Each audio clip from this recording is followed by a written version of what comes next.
નથી. તો એ ટાઈમ આવ્યો જ્યારે કે ફિલ્મો અમદાવાદમાં કદાચ બહુ ઓછી રિલીઝ થઈ હતી, મને બહુ ખબર નથી, પણ એ બહુ ઓછી રિલીઝ થઈ હતી ને એક ટાઈમે તો દેખાતા પણ નતા શો. અને સડનલી આખું બાઉન્સ બેક કમબેક કરું આવું વિચાર્યું હતું કે એક વાર લાગે કે પહેલું વીક ગયું અને અમુક જગ્યાના થિયેટર આપણને મળ્યા નથી, તો કદાચ હવે આટલું બીજી સામાન્ય ફિલ્મો આવતી હોય એ રીતના એના ભવિષ્ય દેખાતું એવું તમને દેખાયું હતું અને ત્યાં આશા તૂટી હતી ખરી? આશા તો નહોતી તૂટી, થોડુંક દુઃખ થયું હતું, પણ એવું હતું કે ફિલ્મ ચાલશે તો ખરા, ફાઇનલ છે. કારણ કે જેટલા લોકો જોઈ રહ્યા હતા ને એ લોકોને ફૂલ મજા આવી રહી હતી.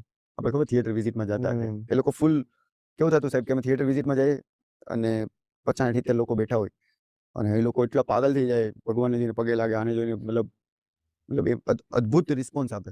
એ બધા સાથે ફોટા પડાવ્યા હતા, બહાર નીકળીને જોઈને તો કે શો નથી તો શું કરશું. એટલે ક્યાંક ને ક્યાંક એવું હતું, પણ હા થોડુંક એમ થતું હતું શું થાય, પણ સતત અંદરથી અવાજ આવતો તું તોડ હું તોડું, તું તોડ હું તોડું, તું તોડ હું તોડું.